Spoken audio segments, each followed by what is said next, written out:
13절에서 22절까지입니다. 잠언 2장 13에서 22절까지 말씀입니다.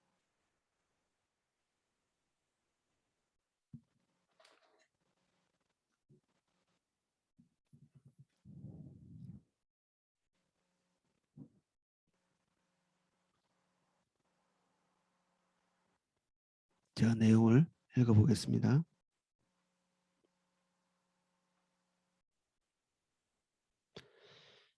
이 무리는 정직한 길을 떠나 어두운 길로 행하기를 기뻐하며 악인의 패역을 즐거워하나니 그 길은 구부러지고 그 행위는 패역하니라. 지혜가 또 너를 음녀에게서 말로 호리는 이방 계집에게서 구원하리니 그는 젊은 시절에 짝을 버리며 그의 하나님의 언약을 잊어버린 자라. 그의 집은 사망으로 그의 길은 수월로 기울어졌나니 누구든지 그에게로 가는 자는 돌아오지 못하며 또 생명의 길을 얻지 못하느니라. 지혜가 너를 선한 자의 길로 행하게 하며 또 의인의 길을 지키게 하리니 대저 정직한 자는 땅에 거하며 완전한 자는 땅에 남아 있으리라. 그러나 악인은 땅에서 끊어지겠고 간사한 자는 땅에서 뽑히리라. 아멘. 한 절씩 내용을 보겠습니다.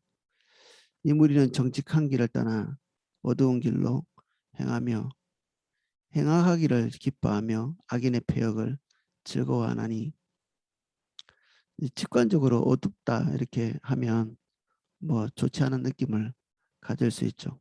이스라엘 백성들은 하나님의 길을 떠나는 것에 대해서 항상 이런 표현을 했습니다. 어두운 길로 간다. 정직한 길. 하나님께서 우리에게 예정하시고 보여주신 선제적인 계시가 담겨 있는 이 길을 떠나서 아버지의 의도 그리고 아버지의 그 목표가 담겨 있는 그 길을 떠나는 것. 그래서 그 길 외의 것들을 어둡게, 그래서 한 발만 걸어가면 사실 어디로 가야 될지 모릅니다. 그 첫 발, 두 발 이렇게 걸을 때 우리가 형통한 것 같지만 도대체 그 다음 발을 어떻게 디뎌야 될지 알지 못할 때가 옵니다. 행하기를 기뻐하며 악인의 패역을 즐거워하나니, 이게 우리의 감정이 오염되고 뒤틀리면 기뻐하지 말아야 될 걸 기뻐하고 즐거워하지 말아야 될 걸 즐거워하는, 그래서 감정은 항상 수동적입니다. 한 발 늦게 따라오죠. 그래서 기분파들 있죠. 기분 좋을 때와 나쁠 때가 확연히 달라지는, 이게 선호가 바뀐 것입니다. 감정은 우리가 주인으로 삼아서는 안 됩니다.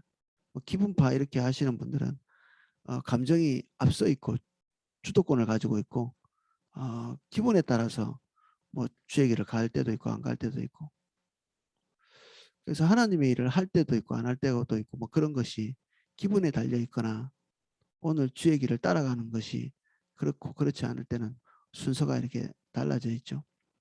하나님의 길을 따라가지 않는 것을 악을 행한다 이런 표현을 썼거든요. 그 우리가 악한 사람이다 이렇게 얘기할 때 우리는 뭐 전과 몇 범씩 뭐 이렇게 보면서 조폭이나 아니면 뭐 강간범들, 살인범들 이런 걸 금방 떠올리지만 성경에서 말하고 있는 악은 이 본질적으로 주님의 의도를 따라가지 않는 경향성을 얘기합니다. 자기 나름대로의 길을 가는.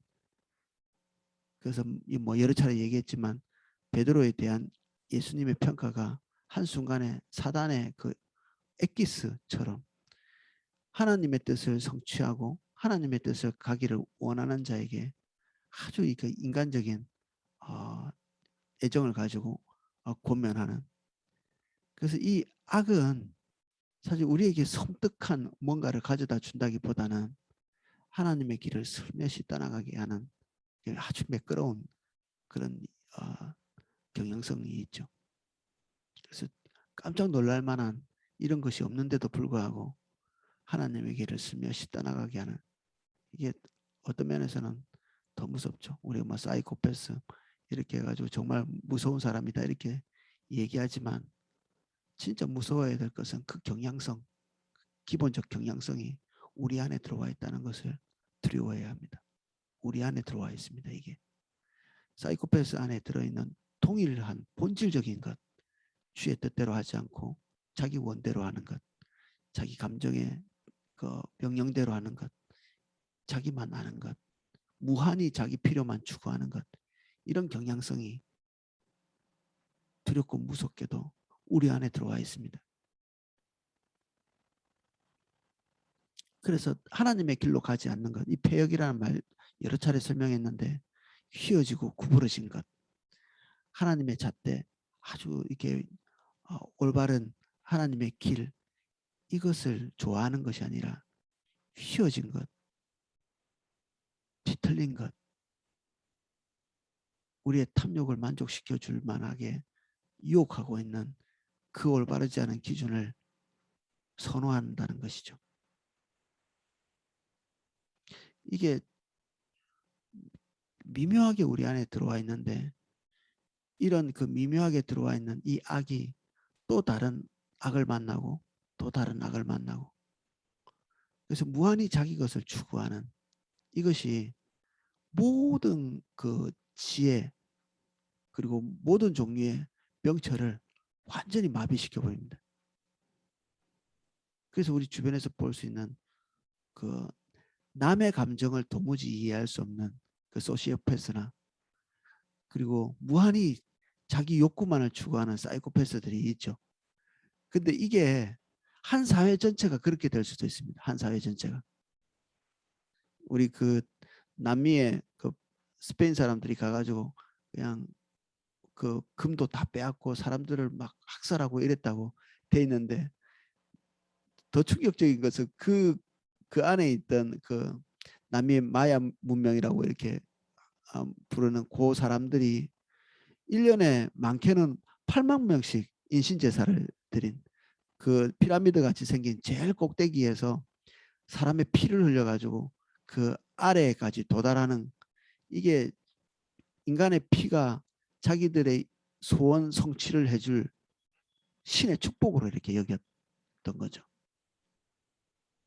이런 행위들이 자기의 뜻을 무한히 추구하는 끝판왕이죠. 그래서 한면에서는 스페인 사람 나빠 이렇게 우리가 이해할 수도 있는데, 우리가 안을 이렇게 뚜껑을 열어놓고 안에 들어가면 이 사람들이 빨리 죽었어야 됐어 이런 생각도 듭니다. 빨리 심판받아야 됐어. 그런 행위들을 하고 있다는 것, 우리가 아무도 몰랐지만 이제 고고학을 연구하는 사람들 그리고 인류학을 연구하는 사람들이 연구를 해보니까 인간이 그렇게 되는 것입니다. 노아의 홍수 같은 데도 거의 비슷했겠죠. 도저히 돌이킬 수 없는, 개선의 여지가 없는, 하나님께서는 악인이 죽는 것을 원하시지 않거든요. 우리가 하나님의 길을 조금 벗어난다고 해서 하나님이 완전히 징벌하는 거를 이제 걸렸어 이렇게 하면서 징벌을 내리시는 분이 아니시고요. 정말 악한데도 하나님이 그가 죽는 것보다는 돌이키는 걸 원하십니다. 그래서 아합같이 어떻게 보면 하나님의 길 반대로 가는 대명사라고 볼 수 있는 이 아합 왕을, 그가 조금 이렇게 돌이키는 행위를 하고 돌이키는 마음의 자세를 가지고 몰라 다 돌이켰다고 보기 힘든데 자기가 행한 죄에 대해서 근심하는 마음만 가져도 하나님께서 그에게 향한 마음이 싹 돌이키십니다. 하나님의 마음이 완전히 그냥 딱딱하고 철판 같고 이러시지 않으시죠. 정말 부드럽고 유연하시고 우리를 향해서 용서의 준비가 되어 있는 상태에서 우리에게 오셔서 선지자들을 보내서 선지자들이 선포하는 내용이 그 예레미야가 고백한 바에 의하면 강포, 입만 열리면 자기 선지자의 입이 열리는 순간에 강포가 이렇게 쏟아진다 이렇게 얘기할 만큼 이스라엘 백성들이 선지자로부터 듣는 메시지들이 그냥 강포나 심판, 저주 이런 것으로 이해되어 들어왔지만 실제로 그 뒤에서 하나님께서 이렇게 기대하고 계셨던 것은 그들의 돌이킴이죠. 용서하고 싶은, 용서하고 싶으니까 말을 세게 하는 거죠. 용납하고 다시 관계를 회복하고 싶고, 그러니까 또 가고 또 가고 하는 것입니다.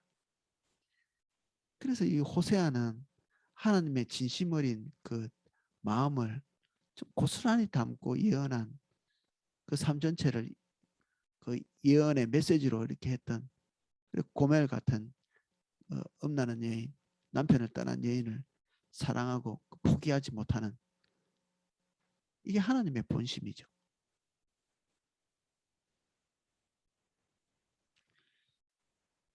그래서 그 악한 길을 즐거워하고 올바르지 않은 기준을 즐거워하고 자기 뜻을 관철하기를 맹렬히 추구하는 그런 길로 가는 것, 이것이 악인입니다.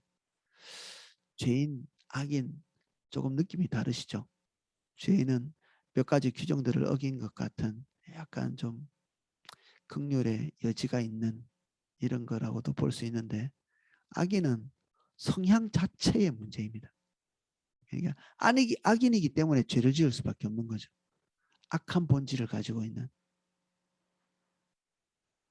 이 악의 본질이 선악과로 대변되는 자기 뜻, 자기 중심, 자기 목적, 이대로 가는 거죠.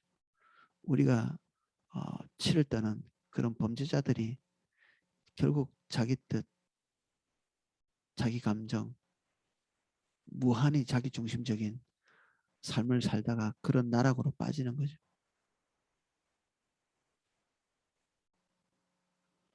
그 길은 구부러지고 그 행위는 폐역하니라, 자기가 보는 대로 가는 거죠.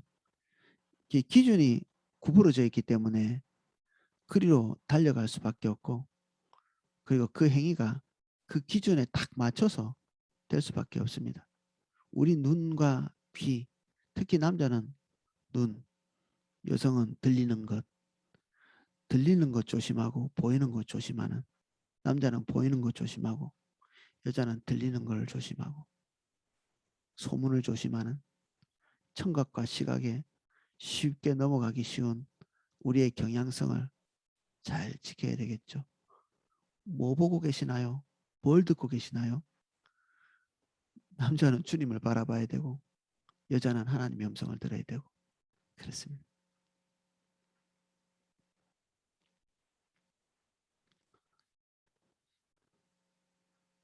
지혜가 너를 음녀에게서 말로 호리는 이방 계집에게서 구원하리니,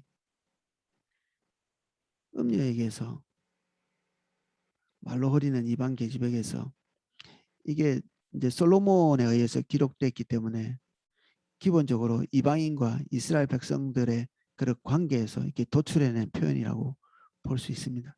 첫 번째로. 근데 참 이렇게 아이러니하게도 솔로몬의 말년에 이 이방인들을 이방인 여인들을 이제 수용했죠. 이유가 뭐죠? 국가의 안녕입니다. 이 놀랍죠.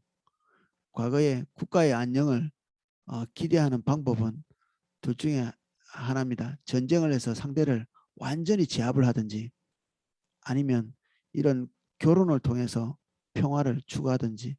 솔로몬 시대 때는 솔로몬이 원하지 않았는데도 그의 강력한 그 국력 때문에 알아서 공주들을 보냈습니다.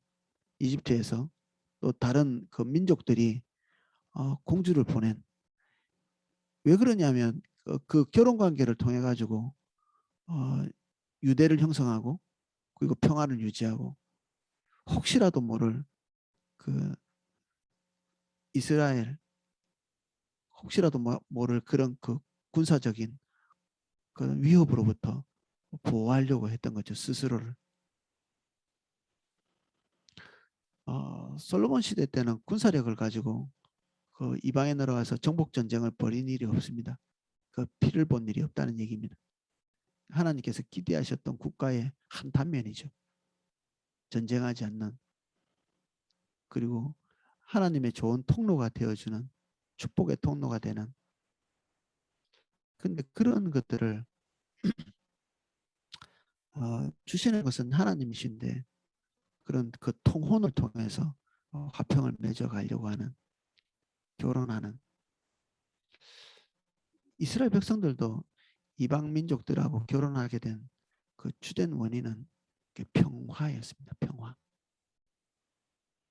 그들이 가지고 있는 삶의 안정을 지속적으로 유지하고자 하는 그 목적으로 했던 것들이 이방 계집이 드리는 거였죠. 이 이방인하고 외국인하고 결혼하면 뭐 이방 계집이냐? 그렇지 않습니다. 그러면 우리도 이방인인데 우리의 딸들은 다 이방 계집이 되는 거죠. 그런 얘기를 하자는 것이 아니라 이 목적과 의도, 그리고 하나님께서 하지 말라고 선을 그은 그 이면에 하나님의 의도에 대한 이해가 있어야 이런 표현 화면에서는 하나님의 분노가 이 안에 들어있지 않나요? 이런 표현 속에.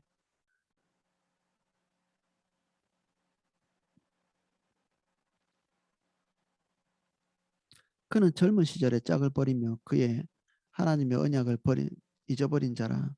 젊은 시절에 짝을 버리고 하나님의 언약을 잃어버렸다. 남자들에게 해당하는 내용이죠. 이 시대 때는 여성이 남자에게 이혼을 요청하는 경우는 거의 없죠. 남자들이 자기 탐욕에 따라서 이런 행위들을 하는데, 하나님의 심판 중에 하나가 뭐냐면 이스라엘 백성들의 남자들이 음란한 곳에 빠지면, 여성이 음란한 행동을 할 때 하나님께서 제동을 걸지 않습니다. 그러니까 어떤 그 시대에 여성들이 음란하고 여성들이 정절이 없고, 이것은 선제적으로 남자들이 하나님을 떠나고 그들이 먼저 음란을 행하고 있는, 그래서 그들 마음속에 수치심과 그리고 그 하나님의 책망을 느낄 수 없게 되는 거죠. 여성들이. 그래서 여성의 타락은 선제적으로는 남성들이 하나님과의 관계를 떠나 있다는 얘기이기도 합니다. 그들의 행위가 하나님 앞에서 올바르지 않고 그들이 먼저 부부관계에 신실하지 않기 때문에 여성이 마음이 떠나는 거죠. 이런 여성의 마음을 지켜주는 것은 사실 하나님의 축복이죠. 보통은 아내가 남편을 이렇게 더 많이 사랑하지 않나요? 남자들에 의해서 남자들은 축복이죠. 아내가 자기를 사랑해 준다는 것 자체가.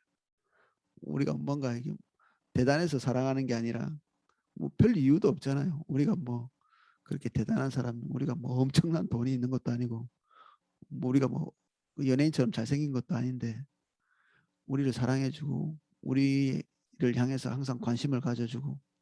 근데 이게 여호와의 선물이다 이렇게 되어 있습니다. 여호와의 선물이. 랍비들도 아내를 그 평생에 하나님 앞에서 봉사할 그 봉사에 대한 대가다, 이거를 선제적으로 지불하는 것을 아내로 이렇게 이해했다고 하더라고요. 하나님의 선물이고 축복이죠. 근데 이게 어떤 사람에게서는 박탈되는 것입니다. 어떤 사람에게는. 그래서 다른 표현은 이런 표현이 있습니다. 하나님께서 하나님을 떠날 사람들을 징벌하기 위해 음료를 보내신다. 어떤 사람을 음료와 놀아나기 때문에 그 사람이 심판을 받는 게 아니라 그 사람이 이미 하나님 앞에 심판받을 만한 위치에 있기 때문에 하나님께서 그에게 음료를 보내셔서 망하게 한다. 이 소름 끼치는 표현이죠. 성경에 딱 이렇게 딱 기록되어 있습니다. 제가 말한 대로 보편적인 남자들이 심령이 약해지고 주님을 떠나고 그리고 궁지에 몰려 있을 때 음녀가 왔을 때 그것을 견뎌낼 수 있는가? 없을 거거든요. 여자가 유혹을 한다고 남자들이 다 넘어가지는 않죠. 대신에 특정한 그 조건을 만족시키고 있을 때 완전히 쓰러지고 넘어가 버리고 그 뒤에 뭐 일어나는 일은 제가 설명 다 안 해도 충분히 아실 거예요. 근데 이게 하나님을 경외하지 않는 그 자에게 대한 심판으로 일어나는 일이다. 그래서 음료를 두려워할 게 아니라 주님 떠나는 것을 두려워해야 되고 자기 중심적으로 사는 것 자체를 두려워해야 되죠. 그리고 우리의 마음이 높아져서 스스로를 신뢰하는 여기에 도달하지 않도록 주의해야 되죠.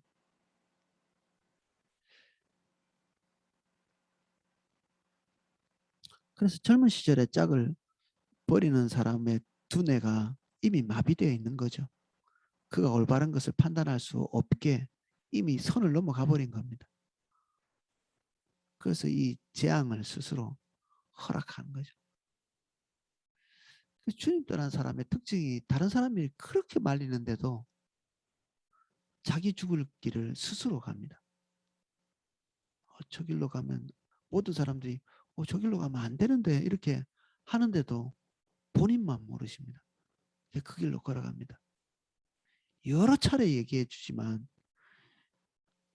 복수의 사람들이 이제 한 사람이 얘기하면 말을 안 듣는데 복수의 사람들이 이렇게 강력하게 얘기를 하잖아요. 그 사람에게 하나님의 길에 대해서 훈계를 하면 그 사람이 라고 이렇게 하죠.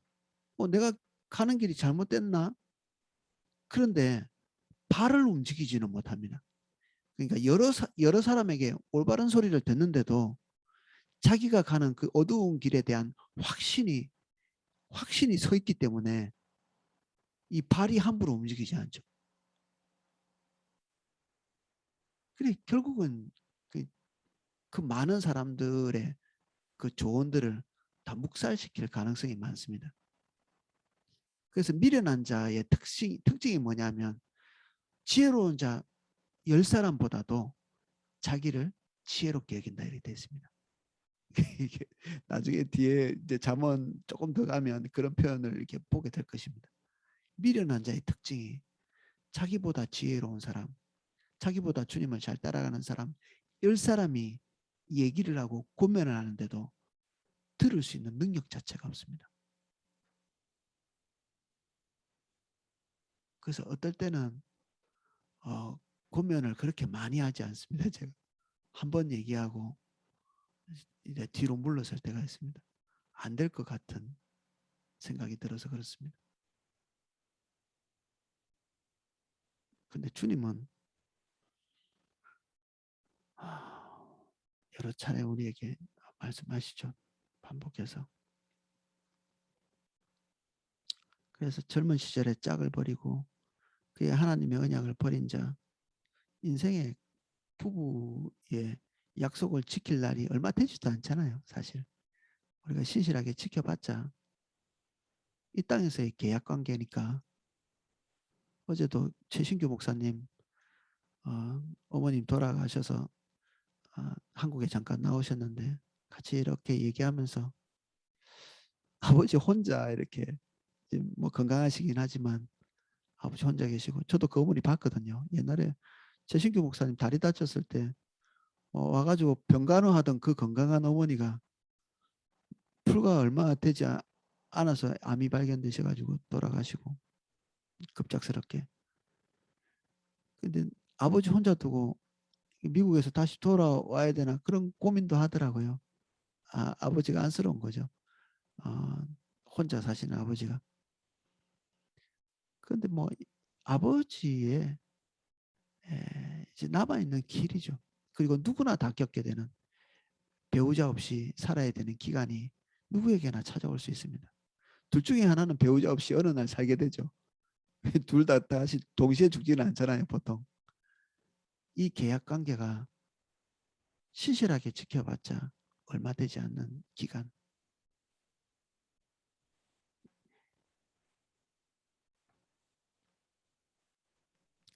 그의 집은 사망으로 그의 길은 수월의 길로 기울어졌나니 누구든지 그에게 가는 자는 돌아오지 못하며 또 생명의 길을 얻지 못하느니라. 두 번 기회가 주어지지 않는 길로 가는 것입니다. 이미 음료와 연관이 되어 있다. 돌아오지 못할 길로 가는 거죠. 주님 찾기 전에는.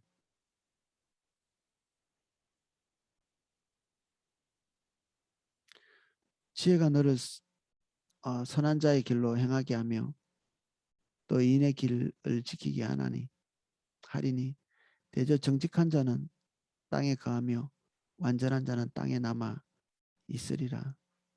땅에서 오래 사는 것을 성경은 장수한다 해서 긍정적으로 이렇게 표현합니다. 나쁜 것이 아닌 거죠. 하나님의 축복이기도 하고 우리가 가지고 있는 수명을 다 누릴 수 있는 것도 하나님의 분복이라고 이렇게 성경은 이야기합니다. 그러나 악인은 땅에서 끊어지겠고 간사한 자는 땅에서 뽑히리라.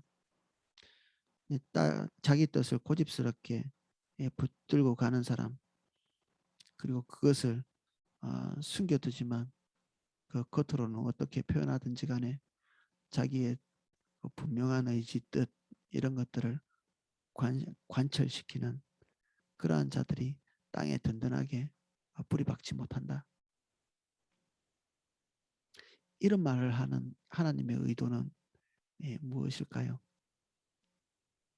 우리 내면을 보여주시는 거죠. 너희가 이런 경향성이 있어. 근데 종말은 이렇게 될 거야.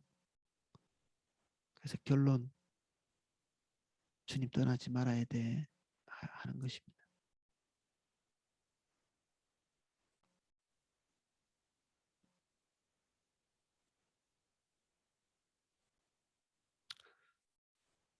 지혜가 하나님을 알게 하고 하나님을 아는 것이 하나님을 경외하는 것과 그리고 그 길을 즐거워하는 우리를 만들어내고 그것이 우리를 보호하고 그 지혜가 우리를 떠나고 우리가 그것을 구하기를 멈추는 순간에 오늘 표현한 어제 우리가 같이 묵상한 것은 지혜가 들어와 있는 부단히 주님을 찾고 그 길을 기대하는 자에게 주시는 하나님의 은총이라고 우리가 이야기한다면 오늘은 그것을 원하지 않는 자가 빠질 수밖에 없는 필연적으로 빠질 수밖에 없는 어떤 반대 길 그것을 얘기하는 것이죠.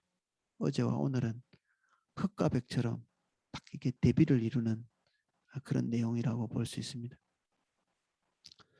네, 기도하고 개인적으로 주님 주시는 말씀들을 정리하고 큐티하는 시간 가지도록 하겠습니다.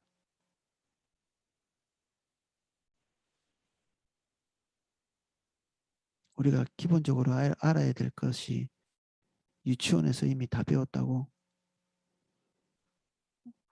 어떤 저자는 얘기합니다. 몰라서 빠지는 것이 아니라 뻔히 알면서도 악으로 가는 길은 미끄럽고 한번 발을 들일 때 돌이켜 나오는 것이 거의 불가능에 가깝습니다. 하나님의 촉구가 우리 내면을 비추십니다.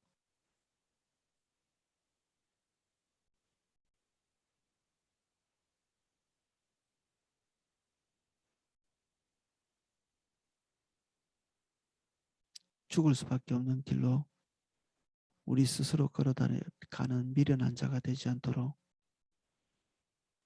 우리 눈에 우리의 선택한 것이 좋게 보이고 우리가 목표한 것이 좋게 보이는 그런 상태에 있는 분들이 있다면 주님 이 지점에서 돌이켜 주님을 볼 수 있도록 도와주십시오. 한번 발을 들이면 빠져나가기 어렵습니다. 우리 눈과 생각이 미혹될 시점에 주님 볼 수 있도록 도와주십시오.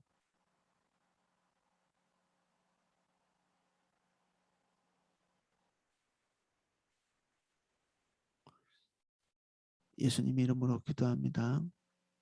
아멘.